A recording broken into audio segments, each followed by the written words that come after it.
Welcome back, everybody. Matt the Man here. Hope you're doing well. So we had a new film come on Netflix. It's not new on Netflix. It actually came out this summer in the theater. The new Insidious, The Red Door. I think this is the number 6 Insidious movie. It finally dropped on Netflix though yesterday, and I sat down and watched it last night. I did not see it in the theater. There was so much going on this summer that I missed it.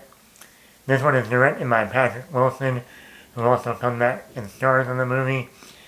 Also Rose Byrne and Ty Simpkins from the first two movies, who played Dalton, returns. So they got the band back together.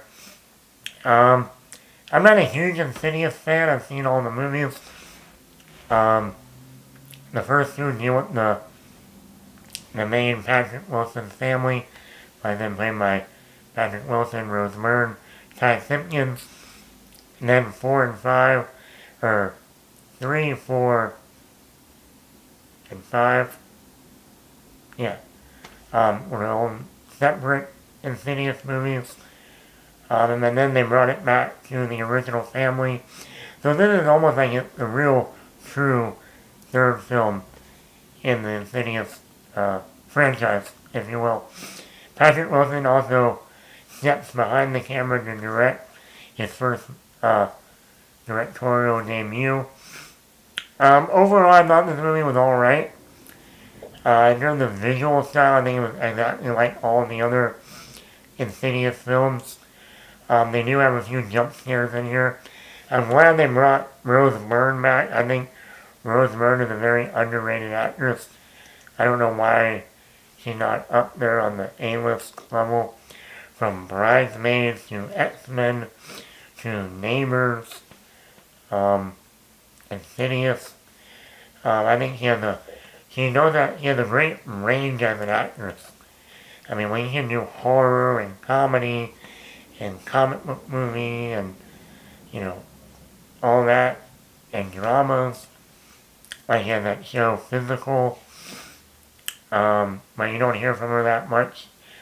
Also, Ty Simpkins, he was looked like he was going to be the next child star between Insidious and Iron Man 3, playing the boy in Iron Man 3, then Jurassic World, and then he disappeared, and then we saw that one moment in Avengers Endgame, with the funeral, and everyone was like, who's that boy? Who's that boy at the funeral? Oh shit, it's the kid from Iron Man 3. Oh, what happened to him? He really grew up. And then we saw him last year in The Whale with Brendan Fraser and Sadie Sink. And then now he's back in Insidious. And we follow his character in this movie. He goes off to college. He goes to an art school. He takes a drawing class, which I like. I had to take drawing classes when I went to Savannah College of Art and Design, and we used charcoal drawings. And I remember getting my hands all dirty with charcoal every time I used them. So I remember those days, Professor, hey, your drawing sucks. Okay, thank you. I'm not here for drawing, I'm here for film. Thank you. Vision and stuff like that. I think the acting was fine by Ty Simpkins. I think Patrick Wilson does a good job. The very few scenes of Rose Byrne, she does fine. They even had a few jump scares that had me jumping, so I didn't mind that. My main problem with this movie is at the end of the second film, Patrick Wilson and Ty Simpkins' characters had their memory wiped away from the further, from the demon, all that. So, 10 years later now, both Patrick Wilson and Ty Simpkins are trying to remember what happened and are talking to people and learning all this information that we as the audience already know. We already know this. So 80% of this movie is both of them in their one, Patrick Wilson's at home, Ty Simpkins is in college, and they're both trying to figure out all this information and why they're seeing dead people and dead demons and all of this.